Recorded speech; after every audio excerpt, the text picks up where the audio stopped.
And now, ladies and gentlemen, would like to invite our Deputy Chief Minister, Shri Mallubhatti Vikramarka Garu, to please step forward and address the gathering.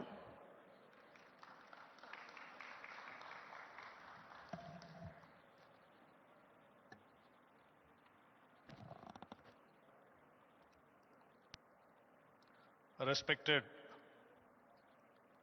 our beloved leader, Sri Rahul Gandhi ji, leader of opposition Lok Sabha,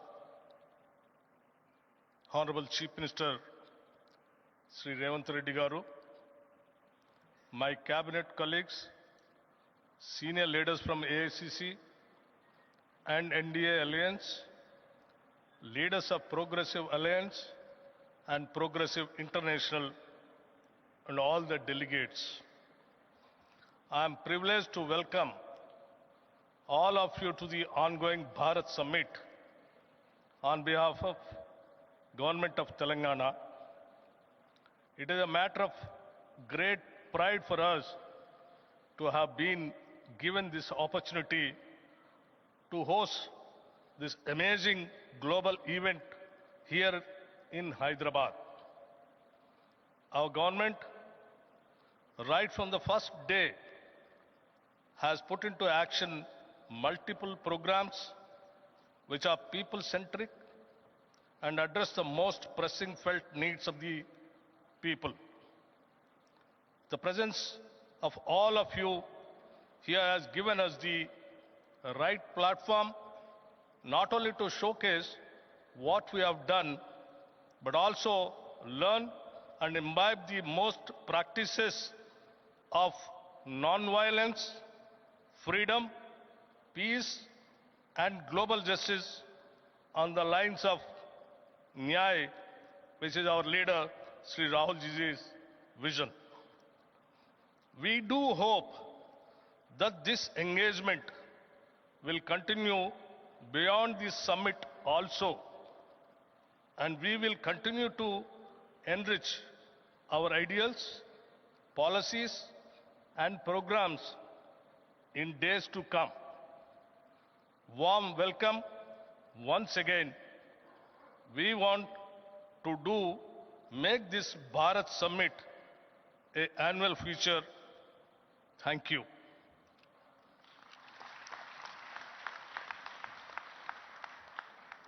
Thank you so much, sir, for the remarks, and thank you for the inspiring words.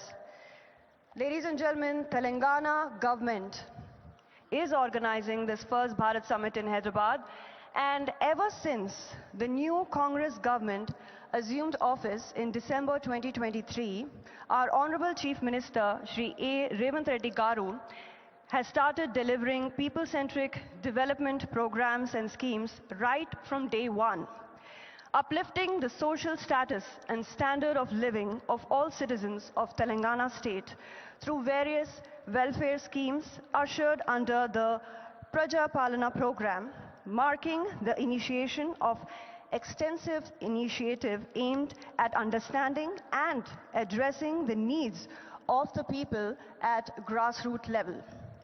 All the programs and initiatives are being led by our Honorable Chief Minister of Telangana, Shri A. Revanth Reddy Garu, along with cabinet colleagues under the guidance and mentorship of Shri Rahul Gandhi ji, Shri Mallikarjun Kharge ji, and all senior leadership of Congress Party. I now request our Honorable Chief Minister, Shri A. Revanth Reddy Garu, to please address the gathering.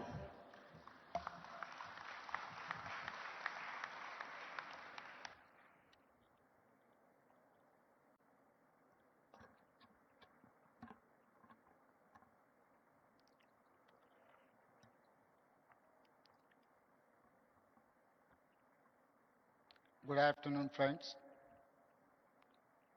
It is an honor to speak at the Bharat Summit.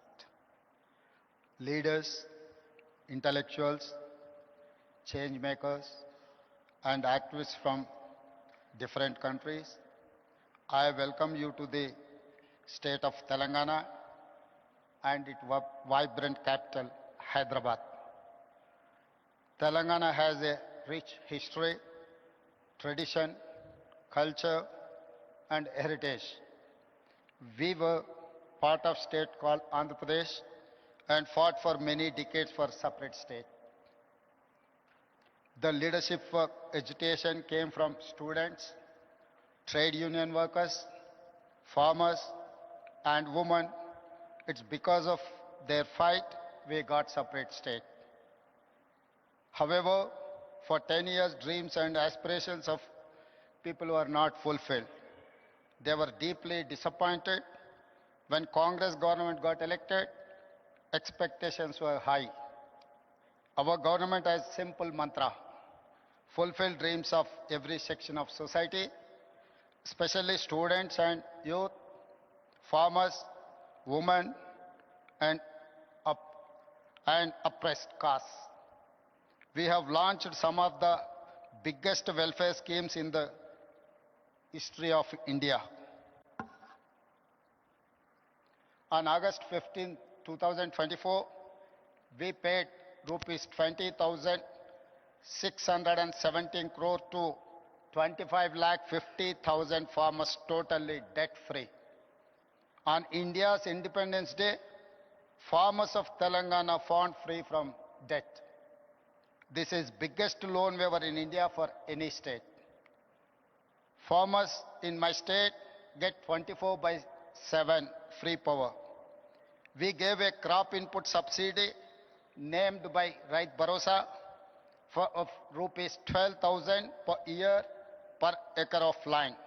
An annual support of rupees 12,000 per family is given to landless labor with Narega cards. Together, we give over rupees 20,000 crore annually to agriculture sector, farmers with land and landless labor combined. We are able to do justice to agriculture and farmers and the farming ecosystem. Farmers are seen agitating for minimum support price. In my state, in many states, in Telangana, we give minimum support price and additional paddy crop bonus of rupees 500 per quintal. Telangana farmers are making profits after we introduced bonus scheme. Farmers also benefit from both farmers insurance and crop insurance. And also students were at the forefront of Telangana education, but nothing was done for them. Their education or employment opportunities. Many youth pass out from college with a certificate, but no skills. For such youth, we started the Young India Skills University. There were no government job recruitment or notifications. When we took charge in the first year, we could fill over 60,000 jobs in government. We now launched Raju Yuva Vikasam to fund startup dreams, covering 5 lakh youth. The Congress party has a history of understanding what people need to different times and make policies to address those needs. Pandit Jawaharlal Nehru, first Prime Minister of India, focused on irrigation and education. Srimati Indira Gandhi focused on removing poverty through programs for roti, kapda or makan. The next 3 Congress Prime Ministers, Mr. Rajiv Gandhi, P.V. Narasimha Rao and Manmohan Singh focused on modernization, development and global technology revolutions like telecom and software. It is they who made it possible today for India to be 5th largest economy in the world. Our top priority is education, health and employment opportunities. We attended investment summits in Davos, USA, South Korea, Japan and Singapore. We got over 2.5 lakh crores investment to create jobs for youth in private sector. Telangana is a state where women are treated with equality and respect as part of our culture. Our women have led the struggle for separate state as strongly as our men. For my government, women, farmers and youth are most important stakeholders. We have amazing women entrepreneurs in my state. They are organized into self-help groups. It has 67 lakh members. We want to make 10 million women business successes. We want to see them grow into millionaires. We have made these women owners of solar power plants, electric RTC buses, petrol bunks, and gave them shops in premium retail outlets. Today, they are earning more money than ever before. Today, our power distribution companies have signed deals with women solar power companies to buy 1,000 megawatt solar power. Women own 600 buses competing with corporate transport firms. Our women entrepreneurs are competing with Adani, Ambani, and big corporates in running these solar plants, EV buses, and have shops in the highest street retail at Shilpa Ramam. In fact, we have scheduled a visit to this amazing facility where they are making products and displaying and selling them to world market. You will see their faces, happy and proud, because they own businesses next to top global companies like Microsoft, Google, HCL, Infosys, etc. House is a matter of pride, dignity and identity for every family. We want to make every woman in my state a house owner. As part of India Indiramma Illu scheme, in first year we have given 22,000 crore to 4,50,000 families to build their own houses. Today, women have free public transport in RTC buses across the state. So far in 15 months, we have spent 5,000 crore on the free bus scheme for women. Women look after entire family, so we ensure best free rice through rations. Free domestic electricity and rupees 500 per gas cylinder. For our government, education and healthcare are top priorities. The Rajiv Arogyasri is one of the best universal healthcare support schemes, where treatment of up to 10 lakh is paid by government. We give financial assistance to citizens for healthcare through CM Relief Fund. In 1 year, we have given 1,000 crores so far. Water is our lifeline of civilization. We are regenerating River Musi, 55 kilometers long, cleaning a polluted river and bringing it back to life. We are doing it for the future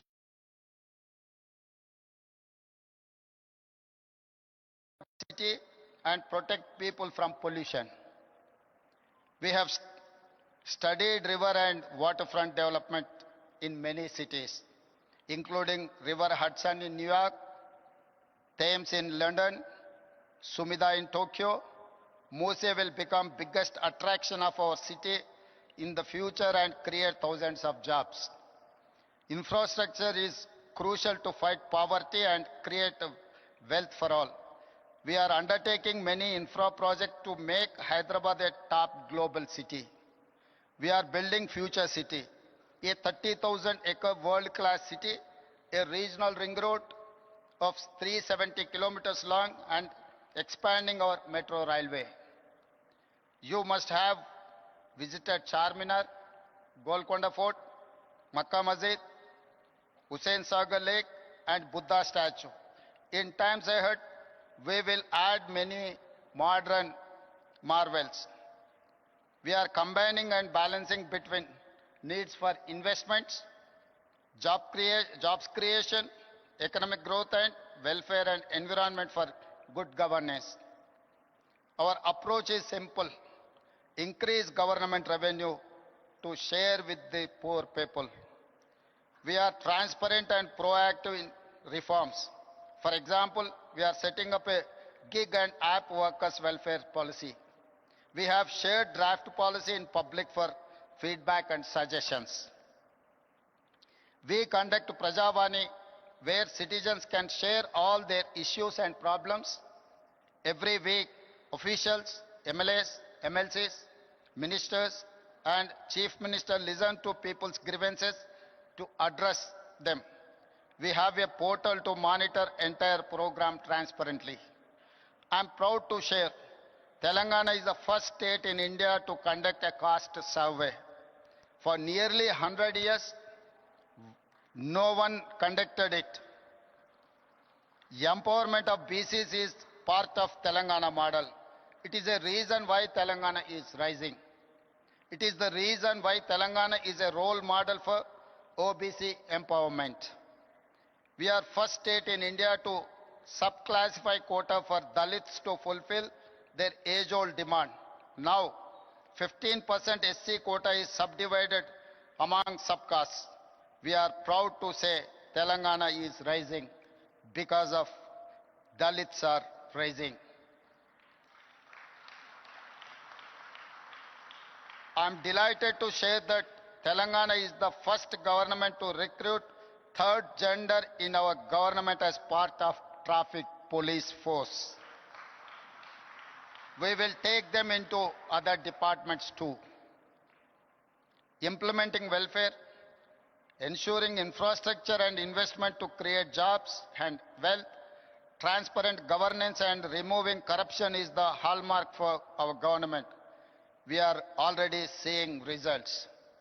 Fastest growing economy, highest per capita income, fastest jobs creation, lowest inflation, best policing, highest own tax collections, rapidly emerging as a hub in many sectors like global competency centers or otherwise GCCs, EVs and data centers. Our work has started. We have to do a lot more. I invite all of you to please join this mission to change lives of people of positively. You must use your experience, knowledge, skills to share the Telangana rising story and give us inputs to do better work. Tell the world what you have seen and witnessed. Tell the world about our vision, our work, our achievements, the transformation and people's views. Become the brand ambassadors of Telangana Rising. I wish you all wonderful time at Bharat Summit. Thank you. Thank you very much.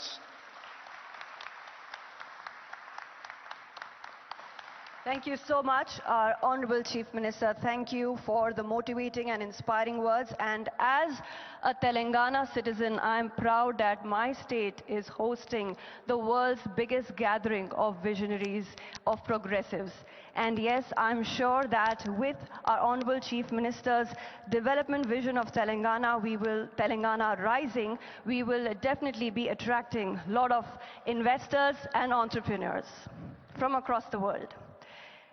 Ladies and gentlemen, as I mentioned earlier, the theme of Bharat Summit 2025 is delivering global justice, which amplifies our leader of the opposition, our beloved leader, Shri Rahul Gandhi ji's vision of Nyay. So I now request Shri Rahul Gandhi ji to please address the August gathering.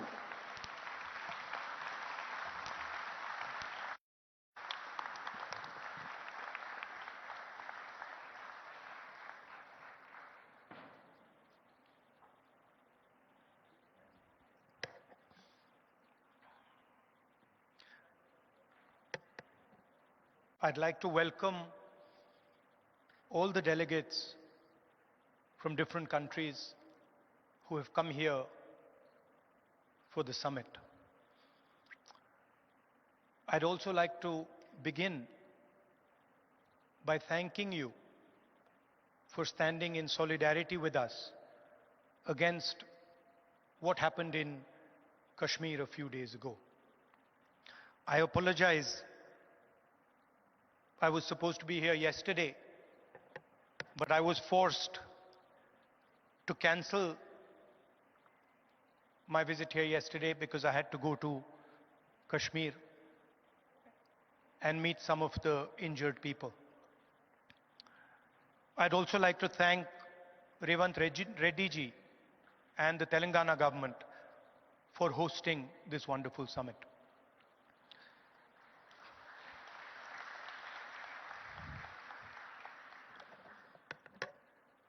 As we all know,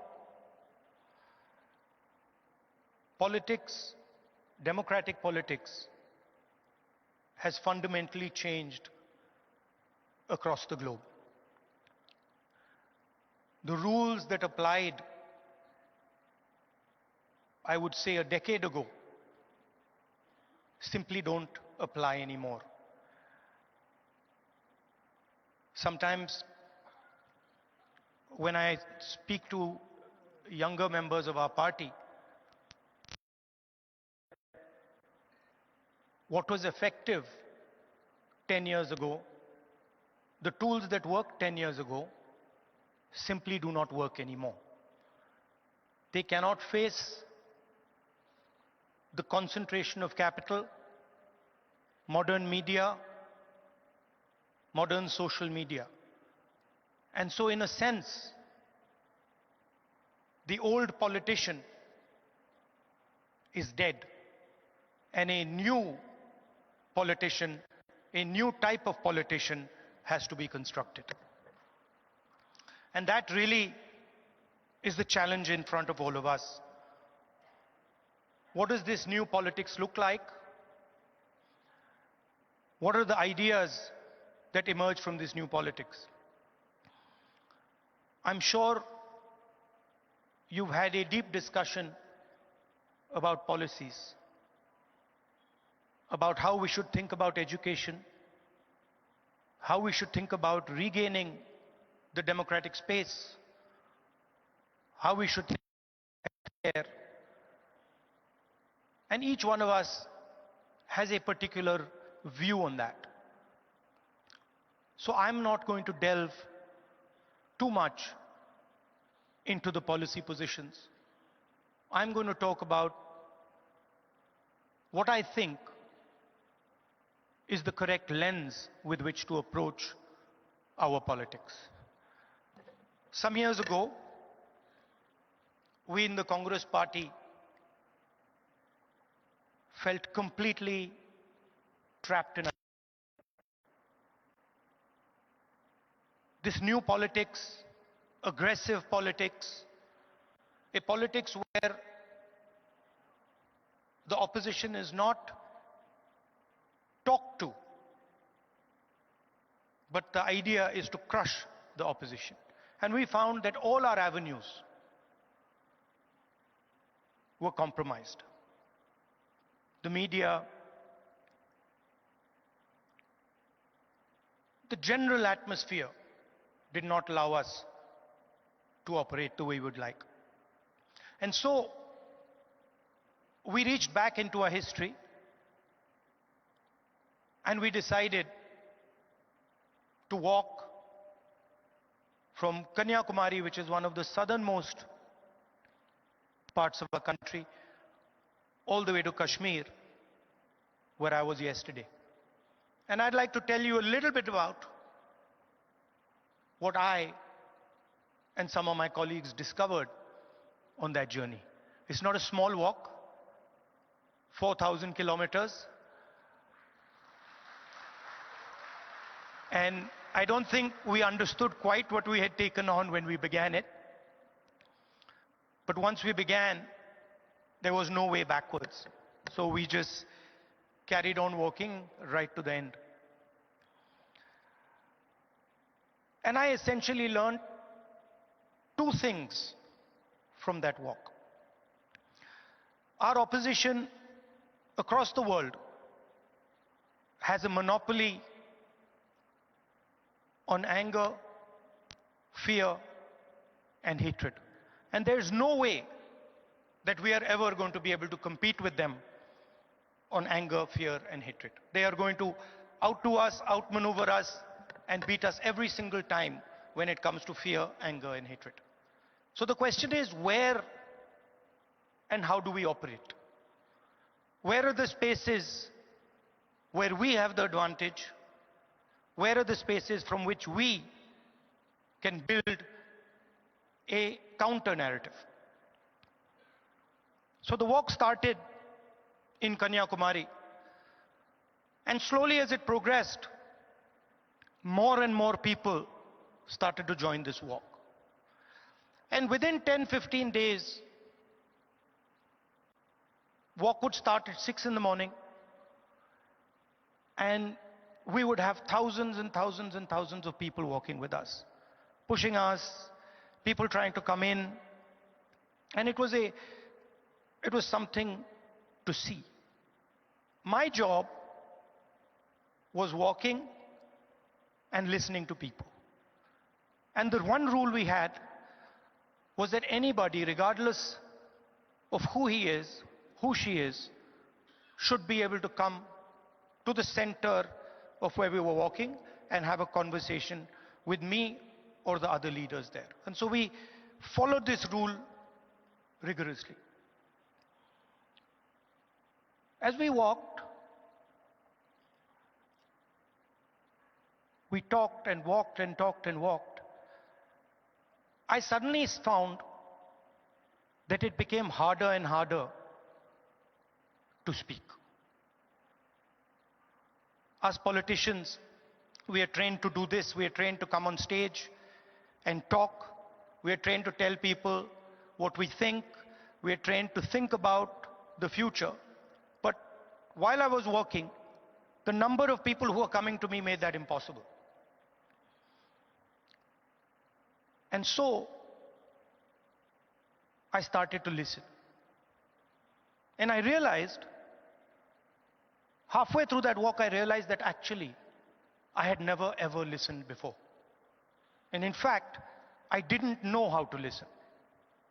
I knew how to speak, I knew how to think, but I didn't actually know how to listen to people. What do I mean by that? Whenever somebody was speaking to me, I would have a conversation going on in my mind. I would be listening, and at the same time, I would be talking. Relatively quickly into the yatra, the talking completely stopped. And all I was doing was listening to the people who were coming next to me. And I discovered that there is a completely different way of communicating with people, a much more powerful way of communicating. And that way involves me or us becoming completely silent and listening deeply to exactly what it is they're trying to say. I'll give you an example. The one that really struck me. We were walking. It was early morning, it was still dark. And this woman came running towards me, and she held my hand. And the moment she held my hand, I felt fear in her hand. I didn't say anything. And I asked her, "What's happened?" And then she started. And she said to me, I've come here to walk, but I have to go back. I have to go back quickly. I said, "Why?" She said, "Because my husband is beating me. My husband is thrashing me, and I have come here to this yatra." And then I said to her, I said, "What do you want me to do?" And she looked at me, she says, "I don't want you to do anything. I just want you to know that this is happening to me." And the moment she said that, her hand completely relaxed. And I realized that it was as important for her to be heard for me to understand and us to understand exactly what it was that she was going through. That was as important as any action we could take. And in 1 second, she transmitted to me what millions and millions of women go through in their homes. So our opposition really does not know how to listen, because they already have all the answers. They know exactly what is supposed to be done. And this is completely flawed, because it is the people who know what has to be done. And if there is one thing that we have failed at with all the social media and all the modern communication methods, it is that we have, as politicians, failed to deeply listen to what our people are trying to tell us. And this is the space where we can really operate, because our opponents have completely vacated this space. They're not there. They don't exist there. The second thing I learned, even more powerful than listening properly, on the yatra, it suddenly struck me, something struck me, that when it comes to people I'm close to, my mother, my sister, my friends, I'm very comfortable using the word love. And it struck me that I'd been in politics since 2004. And I never ever used or expressed love to anybody. So I was saying to people that I want to help you. I was working hard to help people, but I was not expressing the reason I was working. And so on the yatra, I started to do so. Little girl came up to me running, and she said, "Uncle, I love you." And I'm like, that's interesting. Why have I never said this before? Why have I never used this narrative that is the central narrative and the reason for what I do? And so I started. I would listen, and then I would use the frame of love and affection, and I would tell people that, you know, I love you very much. And something quite amazing started to happen. Till the yatra, I never used the frame of love, and nobody else used the frame of love. So I didn't have people coming up to me and saying, "I love you."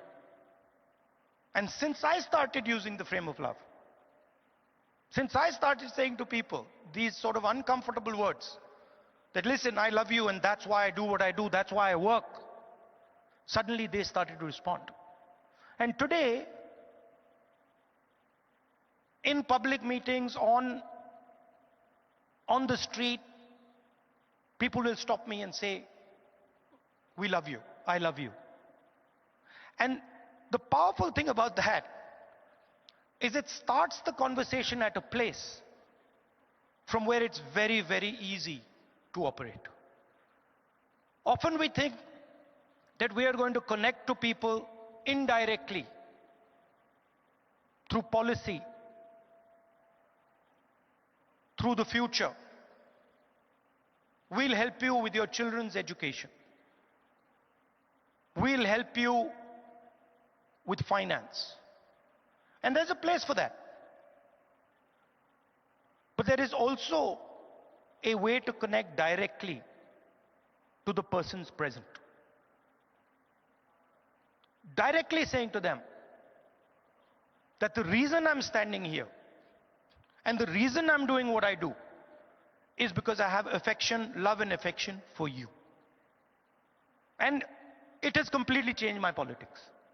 It has made my life so much easier. It has made my ability to connect with people so much easier, I cannot tell you. On the Yatra, we got a slogan. The slogan in Hindi is Nafrat ke bazaar mein mohabbat ki dukaan, which people who understand Hindi will translate. But what it basically means is that in a marketplace of hatred, you are opening a shop of love. Now, this slogan became very, very powerful in India. The idea that no matter how much hatred someone spreads, the biggest and most powerful way to disrupt them is not to copy them, not to argue with them, not to fight with them, but right in front of their hatred, to place the idea of love and affection. So that, I think, is a framework, a potential framework for our politics. We can disagree on policies. In fact, I'm sure that every single one of us will disagree on some policy matter or the other. But the lens we use, we can all agree on. Their lens is hatred, their lens is fear, their lens is anger. Fear leads to anger, ossified anger is hatred. And our lens should be that which cuts their lens. Our lens should be love, our lens should be affection, and our lens should be listening to the wishes and the will of the people we are supposed to represent. I'd like to thank all of you for coming here. It's an honor for me to listen to what you're saying, to work with you, and I'm confident that this summit will generate the ideas that we need to build a new politics in India and the rest of the world. Thank you very much.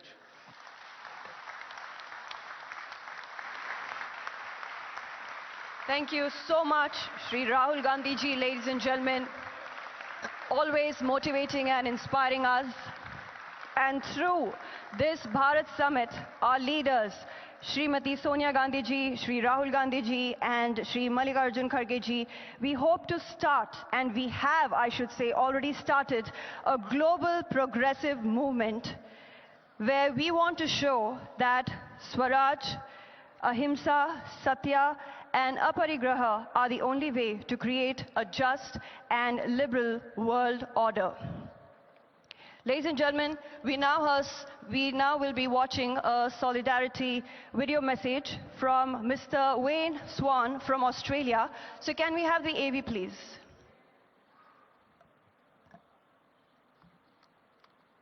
My name is Wayne Swan.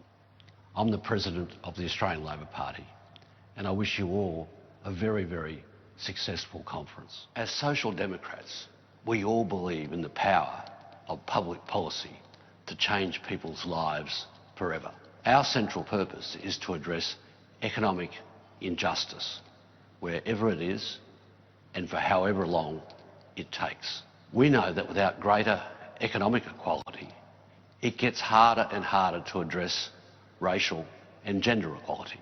In an era of hyper-individualism and the power of oligarchs, it gets harder and harder for us to secure economic equality. Our commitment must be to solidarity.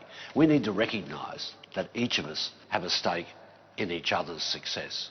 To win the battle of ideas, we need a dedicated party organisation. Party activism has never been more important, particularly with the rise of fascism and the power of oligarchs in countries like the United States. Around the world, democracy is in decline. The far right is on the march. It's within our power to resist these trends and to build a new social democracy that will deliver greater equality and justice for working people. In the United States, we see a government of billionaires, for billionaires and by billionaires. Democracy in that country is under threat. And around the world, we see the survival of the fittest mentality emerge from the far right. My message today is that we can defeat the oligarchs, we can defeat the far right if we have the right set of policies and the right amount of activism. There is no substitute for a dedicated party organisation and a policy platform that appeals to working people. And no policy objective is more important than making sure that everyone has the capacity to work and has the security of a social safety net, particularly in health and education. So our challenge is to connect, to motivate our members so that we can build a fairer society and a more prosperous economy. So much, Mr. Wayne Swan there. And now, ladies and gentlemen, we have a solidarity video message from Mr. Lars Klingbeil from Germany. So can we have the AV, please? Dear comrades and friends, dear Rahul Gandhi, on behalf of the Social Democratic Party of Germany, I would like to convey to you the warmest greetings. I would like to thank Rahul Gandhi and the Indian National Congress for hosting this international conference. Unfortunately, I cannot take part today. As many of you know, we are in the midst of forming a government in Germany. Dear friends, the issues we're facing in Germany and in Europe are closely connected to the topics you are discussing on your conference. Our international rule-based order has come under great pressure. Almost on a daily basis, we are witnessing attempts to disrupt, to undermine, and to circumvent the rules, values, and institutions that define and structure the very ties that bind us together in this world. Unfortunately, we are witnessing the increased questioning of these achievements. Threats, blackmail, and strong armed tactics are replacing negotiations and the belief in corporations and the search for common interest. Attempts are being made to replace the rule of law with the rule of might. These developments must be stopped. We need to return to the universal acceptance of the rule of law. We need to strengthen and improve the institutions of our international rule-based order. Dear Rahul and dear friends from the Indian National Congress, I would like to thank you for organizing and hosting this international conference. In the face of recent developments, an international conference that aims to discuss how to deliver global justice is more than timely. I take it as a sign for hope that members from Progressive Alliance, Progressive International, and a delegation from the Socialist International are convening together on this weekend in India. This conference and the work you are doing is vital to find the answers to the pressing questions of our time. In order to battle the rise of right populists, we need progressive, democratic, and social responses. Dear comrades, this conference is an important step to the right direction. I look forward to further strengthen our cooperation. Let us contribute to a world that is safer, more just, and enables us all to live in dignity, prosperity, and peace. I wish you a successful conference. Thank you so much, Mr. Lars Klingbeil there. And now, ladies and gentlemen, we have our distinguished international leaders here present, and I will be introducing them onto the stage to speak to all of you. So I now request Mr. Giacomo Filibeck to please step forward and address the august gathering.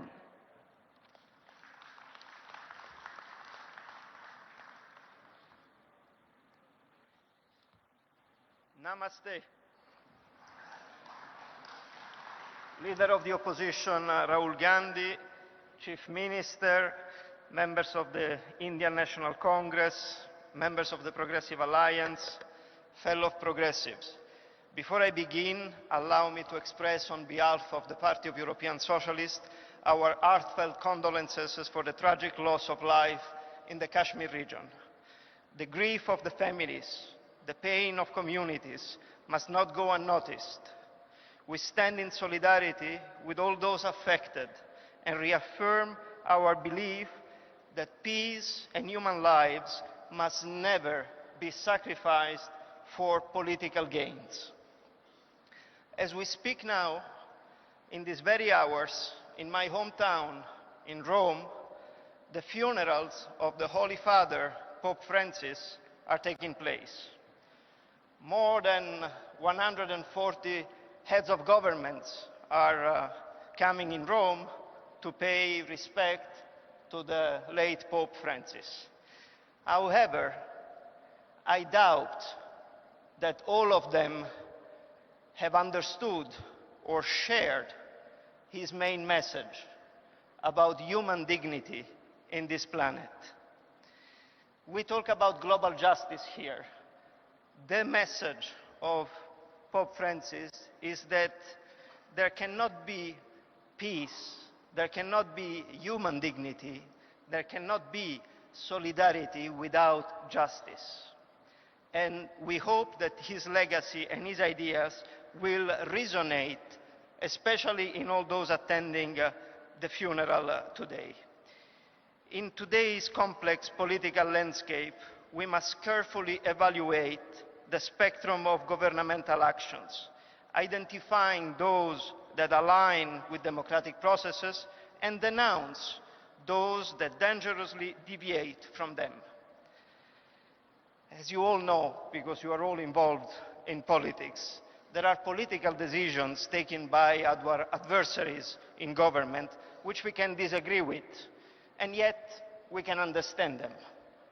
Some of their policies may be damaging, and yet we know where they come from.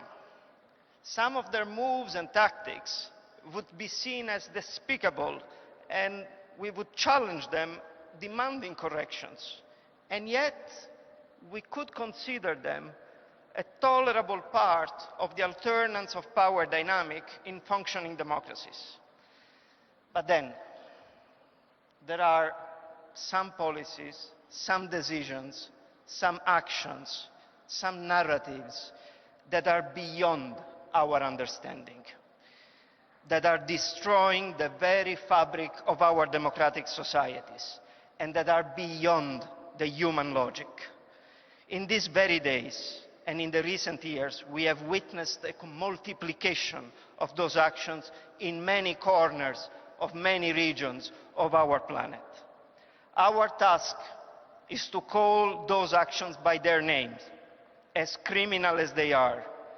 If we fail to denounce those actions, we will be accomplice in normalizing practice that prevent from the start any attempt of achieving social justice. Few examples. Can there be social justice in Turkey if academics, journalists, politicians are in prisons, where political plurality, a key component of democracy, is under attack, as it has been shown in the case of the arrest of Saladin Demirtas, the leaders of the Kurdish minority in 2016, or the very recent arrest of Imamoglu, the mayor of Istanbul, who was set to be the real challenger of Erdogan and the winner of that competition.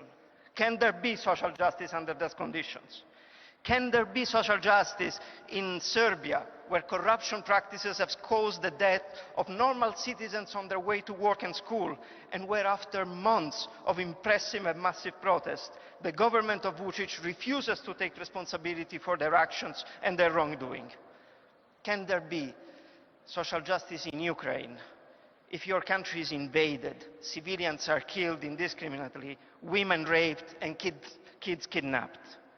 Could there have been social justice in the Philippines, where under Duterte, thousands and thousands of human beings have been killed with the extrajudicial killings for their presumed alleged war on drugs? Can there be social justice in Argentina, with Milei right-wing libertarian and ultranationalist government increasing inequality and poverty in the country? Can there be social justice in the African Central Republic or in Zimbabwe, where both governments are muzzling the opposition? Can there be social justice in Tunisia with Sayed, when political opponents are incarcerated and political plurality is under attack? Can there be social justice in Nicaragua under Ortega's regime, when reforms of the constitution are tailor-made for the presidential marriage? And can there be social justice in the Middle East, where the entire population of Gaza is risking to be annihilated? Don't get me wrong here. We denounced the 7th of October terrorist attack as the most inhuman one we have seen in that region.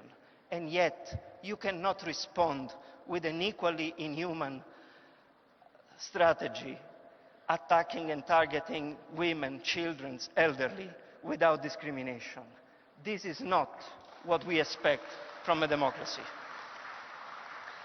And to conclude, even if the list is long, can there be social justice in the United States, where Trump systematically undermines democratic institutions by challenging the independence of federal agencies and free media? What was once considered a global model of democratic governments has devolved in a troubling narrative of institutional erosion and democratic backsliding. Comrades, as I said, this list can be longer than that, but we don't have enough time at disposal. But I know that all of you know yourself what and which countries I'm referring to, because you all have witnessed, in one way or the other, forms of injustice in your country. And if it was not in your country, it was in the neighboring country. And if it was not the neighboring country, it was in the region of where you stay in this world. The perpetrators of injustice in our systems are nowadays aligned, and they cooperate with each other. They speak the same language, and it was very eloquently said by the leader of the opposition, Rahul Gandhi, of hate and discrimination. We must dismantle the fear of the other and replace it with a narrative of unity, dignity, and shared progress. For all these reasons, it is of utmost importance that we all mobilize as progressive forces in unity around the world. We need to reinvigorate the global progressive movement, one that is driven by the belief that a better world is possible. For us to succeed, it is essential to deepen our links with all players like-minded around the world. And together we can build a common narrative and have a common voice to face this fragmented world that lies ahead. Yesterday was the 80th anniversary of the liberation of my country, of Italy, from the Nazi fascist occupation. We must never forget the sacrifice of the lives of the resistance movements in a country like Italy.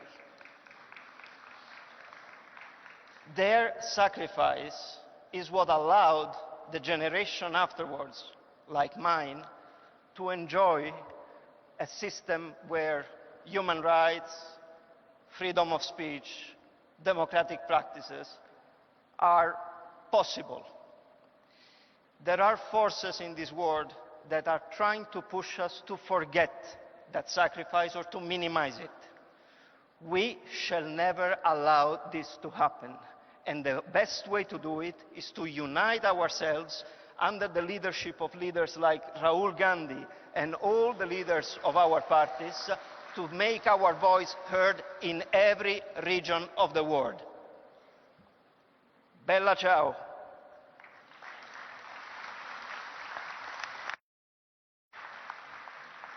Thank you so much, Giacomo Filibeck, ladies and gentlemen.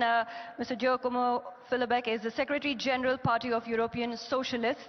And yes, moving forward to our next distinguished international leaders here on stage, I request all of you to kindly please limit your speech to 2 minutes maximum because we are running short on time. I now request, yes, Mr. Bert Koenders to please step forward. Mr. Bert Koenders, former Foreign Minister, to address the gathering.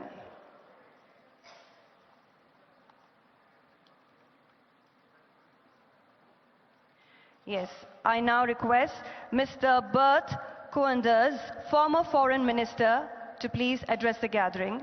And I also request you, sir, to please limit your speech to maximum 2 minutes. Thank you very much. Thank you, sir. Mr. Gandhi, ladies and gentlemen, thank you very much. It's a great honor for me, representing here today the Dutch Labour Party, to be with you here in a very historic meeting.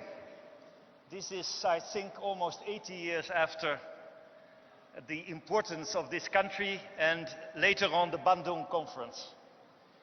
And we have been inspired, I think, at the time by the leaders of the past, of thinking about how we could build an order in the world that was more equitable and just.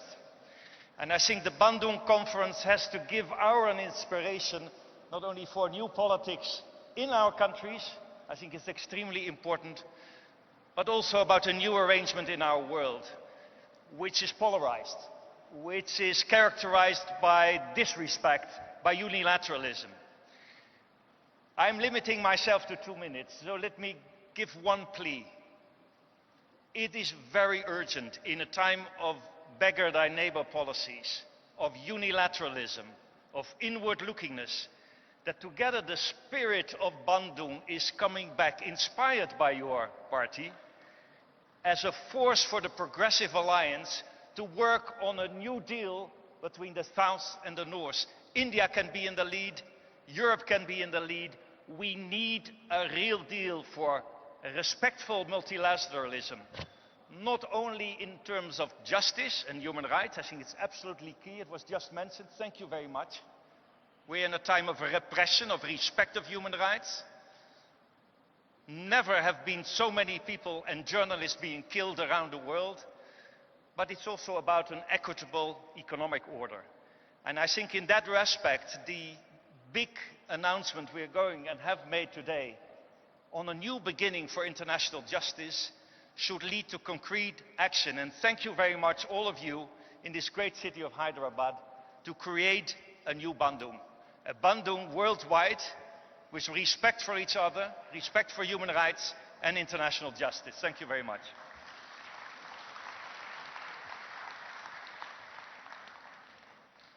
Thank you so much, sir, and appreciate it for keeping it short. I now request Ms. Monica Fain, President Socialist, to please step forward and address the gathering.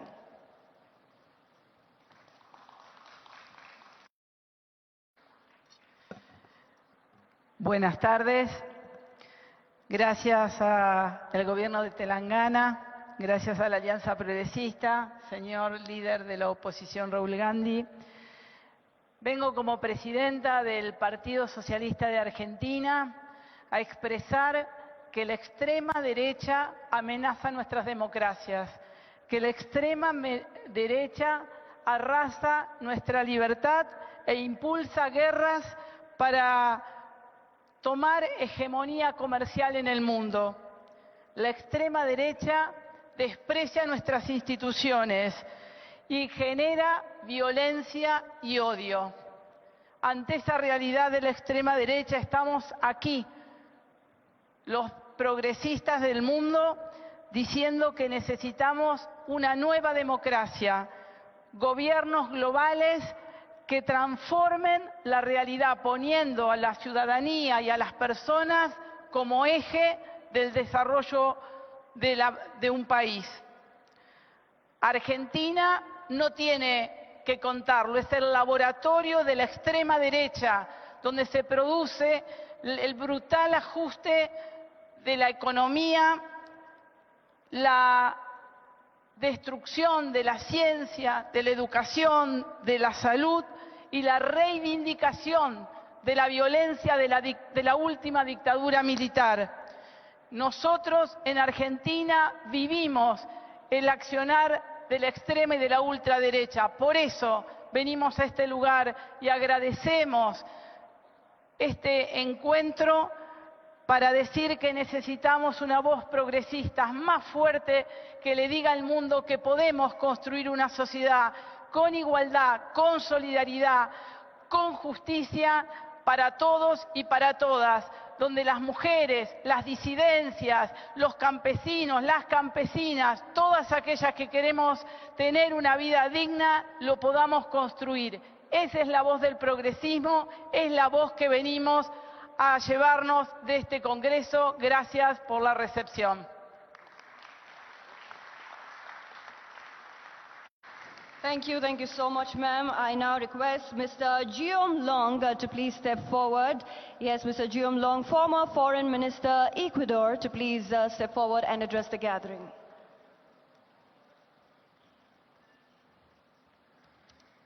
Thank you very much. I'd like to thank the government of Telangana for its very generous invitation, thank the Congress Party for hosting us, and thank the Progressive International. Thank you, Varsha, for bringing such a great delegation of 12 countries. It's a real honor for us to be here.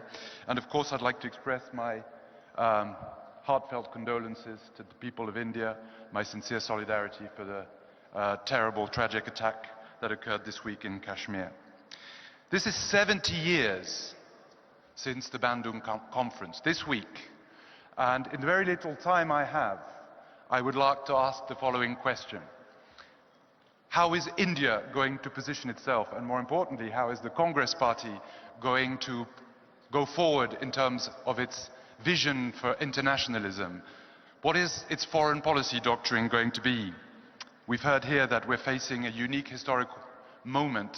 We're facing the onslaught of exceptionalism, what I would call a reactionary international, which of course we have to contest, we have to fight through a progressive internationalism. This requires collective action against divide and rule, against the race to the bottom, which is often privileged by this emphasis on bilateralism, the bilateralism of the deal, whether it's an artful deal or not an artful deal. The bilateralism in order to maintain a symmetry, often between global north powers or superpowers and global south countries. A progressive project must have an international project at its core. And this is a crucial element because in this conference here and this morning, we've heard many wonderful policy initiatives. This morning we were in there was a great workshop on how new laws for gig workers have been introduced, first in Rajasthan, then in Karnataka, and now very soon in Telangana. And we celebrate this, and there are all sorts of fantastic domestic policies that have been proposed here. What about international policy? What is the internationalist project of the Congress Party going to be? Is it going to be the legacy of this wonderful picture of the Bandung Conference 70 years ago this week with Nehru, Nkrumah, Nasser, Sukarno and Tito? Or is it going to be an India that is just used as a bulwark of the West against China? Is it going to be an India of bilateralism? Or is it going to be an India of multilateralism, of collective action? An anchor in the global South to fight some of the great abuses of the current system of international governance we are often victim to. The Indian National Congress is heir to the historic legacy of Bandung. In Latin America and in the global South, it is this legacy from this party we most admire. It is this legacy from this party that I teach my students. What is it going to be? A Congress Party from the global South? A Congress Party seeking to harness collective action? A Congress Party going back to its non-aligned roots? We heartily hope so in Latin America and the global South, and we encourage you all to follow this path. We need a genuine, not a vacuous, not a tokenistic, commitment to the struggle for the democratization of the international system that serves the needs, the interests, the rights of the world's majority. The Congress Party is called to play this role. Thank you very much.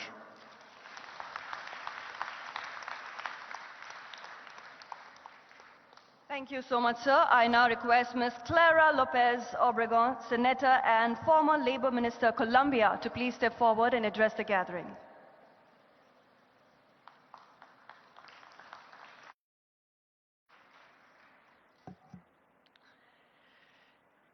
Colleagues from the progressive forces of the world over, Mr. Rahul Gandhi, your words with that meaningful lesson of replacing or confronting the new politics of hate with the politics of love is the right way forward. In Colombia, our president, Gustavo Petro, too, has the politics of love and has life at the center of all his preoccupations.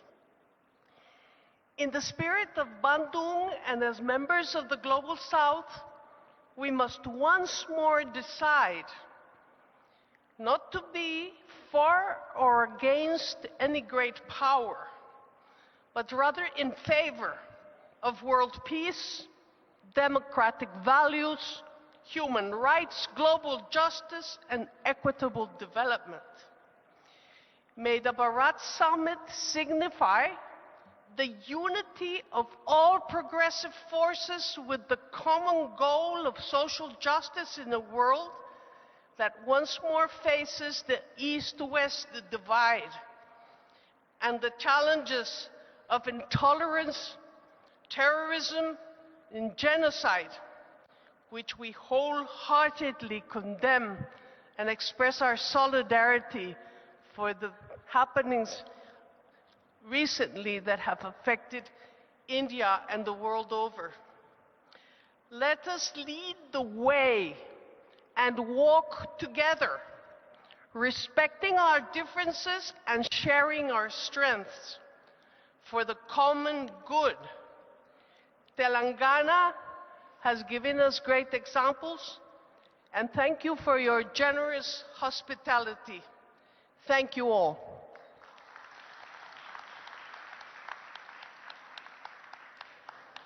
Thank you so much, ma'am. I now request Mr. Jorge Tayana, former Foreign Minister, Argentina, to please step forward and address the gathering.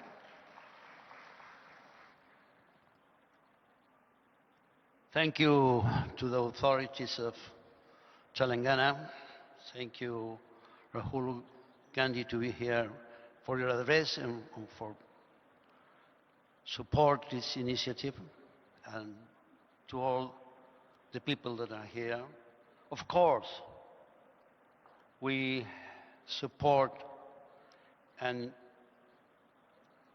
we are very sorry for the attack the other day. I invoke the Bandung spirit because it's very, in a sense, embody peace, non-violence, non-discrimination, and a commitment to development rooted in respecting each nation's sovereignty. We stand before a world in transition, where the relationship between nation states is being fundamentally changed.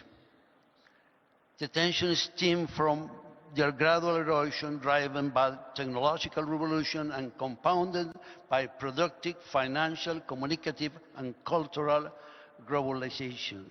A world that demands coordinated global efforts to address its greatest challenges, from the climate crisis to persistent poverty and worsening inequality. Today, concentration of power and wealth explain disparities within countries and between nations. Argentina, my country, now suffers a regression across economic, social, and democratic spheres, manifesting the current administration policy agenda. The trajectory fundamentally contradicts the prerequisite for equitable development, demonstrating how right-wing ascendancy for close pathway to justice. Consider the case of Dr. Cristina Fernández de Kirchner, former two-term president and current chair of the Justicialist Party, a party with 3 million affiliates in our country, who faced politically motivated legal harassment. The narrow aim is her electoral disqualification. The wider goal is to discredit all the opposition. Such tactics seek to intimidate a leader who dares to defend Argentine people's welfare. And this is a clear message. Our problem is not only the authoritarian presidents that go with the far right. Also a corrupted judiciary that not work with the point view of the justice legislation. Judiciary branch is a serious problem in our country.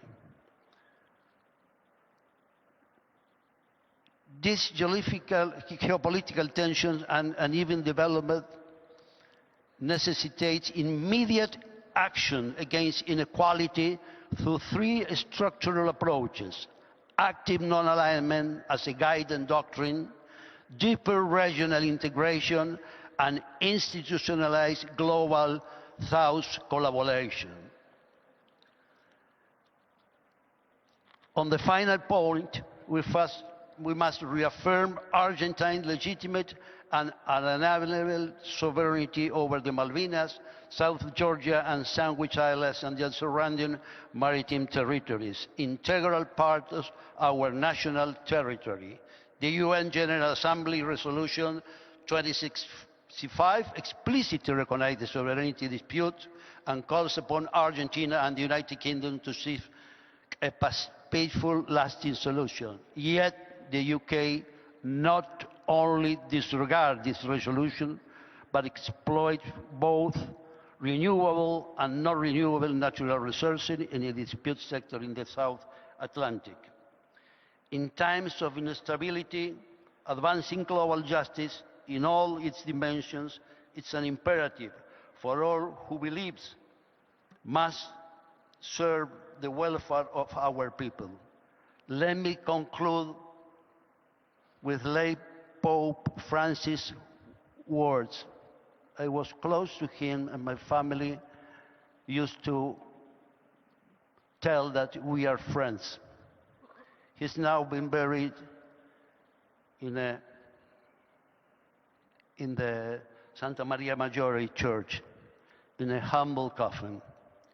He reminds us that the people is not peace is not achieved merely by ending wars, but by building a new world, one where we discover ourselves as different, yet more united and bound in fellowship than ever we imagined. Thank you very much. Thank you so much, sir. And yes, since Shri Rahul Gandhi ji has a hectic schedule ahead, I request all our distinguished international leaders to please limit your speech to just 1.5 minutes. We move forward to our next speaker. I request Mr. Cedric Wermuth, Swiss Party President, to please step forward and address the gathering. Thank you. I'm a father of two young children, two young girls, and some years ago, the older one came to me and said, "Hey Dad, how was that when human beings and dinosaurs were together on the planet? Did they like each other or did they fight?" And I tried to explain to her that dinosaurs had died before the human race came to Earth, and that nobody, no human is old enough to have ever seen actual living dinosaur. And then she turned her head and looked at me skeptically and said, "Not even you?" And that was the moment when I understood that the world had changed. And although there are only 30 years between her and me, I'm 39 years old, it's true.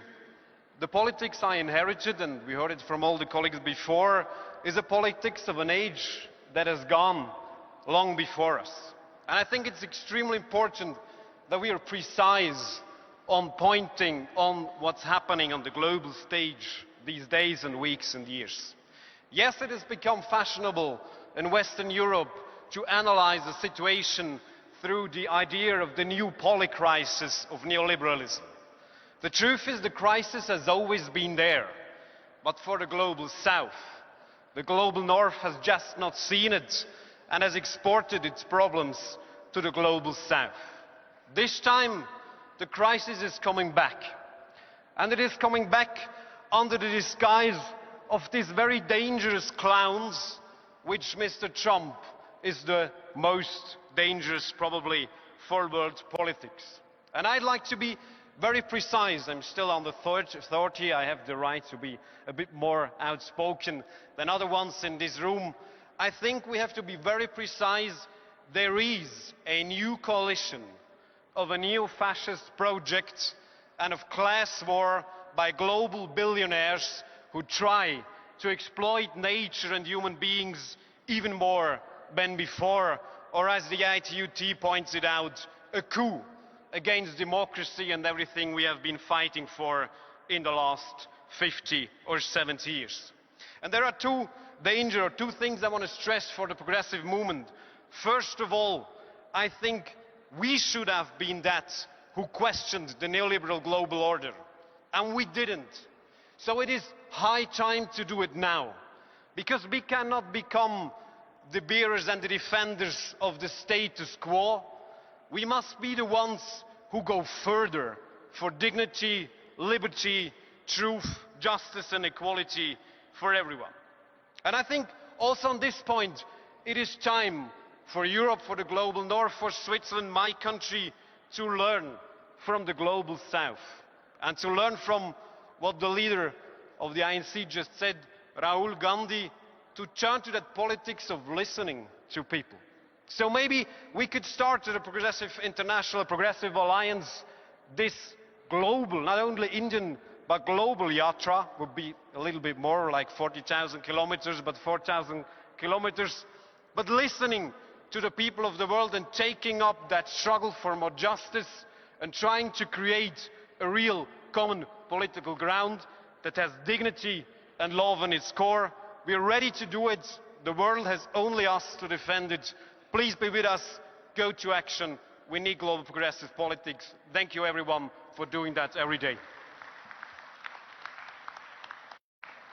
Thank you so much. We move forward. I now request Mr. Martin Ziguele, former Prime Minister, Central African Republic, to please step forward and address the gathering.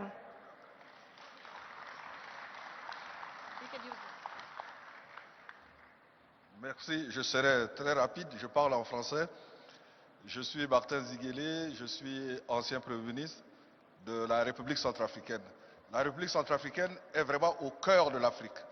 La même distance entre le Cap en Afrique du Sud jusqu'au canal de Suez en Égypte, juste au milieu, c'est mon pays. Nous sommes entourés par la République démocratique du Congo au sud, le Cameroun à l'ouest, les deux Soudans à l'est et le Tchad au nord. Nous sommes donc au cœur de l'Afrique et aujourd'hui nous sommes ici pour dire que nous faisons partie du monde. Et l'Afrique, je ne veux pas vous refaire l'histoire, a vécu le poids de l'injustice. L'injustice sur le plan historique, l'injustice sur le plan de l'économie. Et ceux qui sont de ma génération se rappellent que grâce à l'Inde, grâce à Bandung, à la conférence de Bandung, à la conférence des non-alliés, où celui qui représentait l'Afrique, c'était Gamal Abdel Nasser, nous avons été donc vaccinés par le vaccin de la lutte pour la liberté et pour la justice. Mais il faut se souvenir que la lutte pour la liberté et la justice est une quête perpétuelle, elle n'est jamais achevée. C'est en Afrique aujourd'hui que nous avons encore des pays où il y a des coups d'État militaires. Il y a seulement 2 ans, 4 pays dont nos camarades étaient les dirigeants, présidents démocratiquement élus, ont été successivement renversés par des coups d'État militaires. Cela s'est passé en Guinée, au Mali, au Niger et au Burkina Faso. Et aujourd'hui, un de nos camarades progressistes a été renversé en juillet 2023 et au moment où je vous parle, il est détenu avec son épouse au sous-sol de la propre présidence où il était président de la République. C'est au Niger et c'est notre camarade Mohamed Bazoum. Donc en Afrique, nous vivons l'injustice, nous avons besoin de solidarité, pas pour venir se substituer à nous, mais comme disait notre camarade Rahul Gandhi, il faut nous écouter, même si on ne nous aime pas, mais il faut au moins nous écouter pour nous soutenir dans cette lutte que nous menons. Je vous remercie.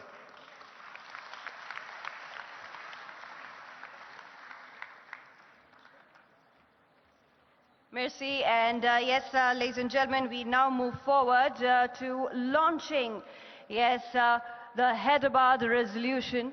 We have the documents in hand. Our dignitaries present here on stage have it all in their hands. So I request you to kindly please rise and hold it in your hand as the photographers, the videographers will capture this wonderful moment, ladies and gentlemen, as we formally launch Hyderabad resolution. I request all our dignitaries to please step forward with the document in hand. I request all our friends from press media to please step forward and capture this wonderful moment, the powerful formal launch of Hyderabad resolution.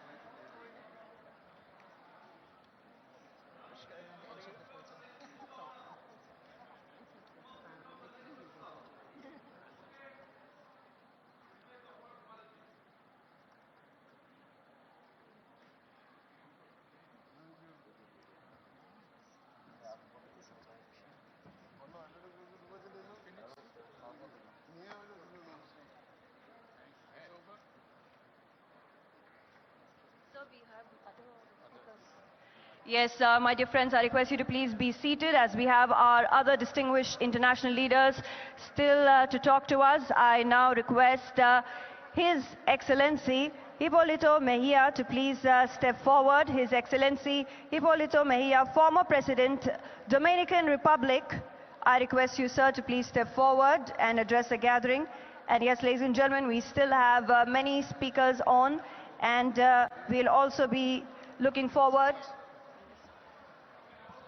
to the vote of thanks. Thank you. Yes, ladies and gentlemen, request you to please be seated. Please be seated. We have our distinguished speakers. Yes, my dear friends, ladies, please settle down, be seated. We have our distinguished speakers who will be talking to us. We have 5 more international leaders speaking to us. And we also will be witnessing the closing remarks by TPCC President Shri Mahesh Garu. So I request you to please remain seated. Yes, ladies and gentlemen, dignitaries, delegates, I request you to please remain seated. We are continuing with our international leaders delivering their speeches. And we also have the closing remarks to be said by TPCC President Shri Mahesh Garu. So I request you to please remain seated. I request His Excellency Hipólito Mejia, former President, Dominican Republic, to kindly please address the gathering.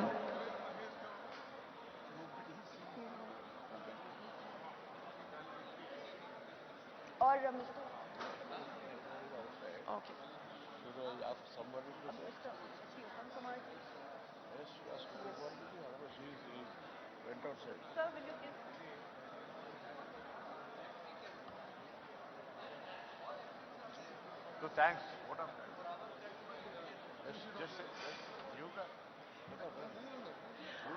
Yes, I now request our Minister, Shri Uttam Kumar Reddy Garu, to kindly please propose the vote of thanks.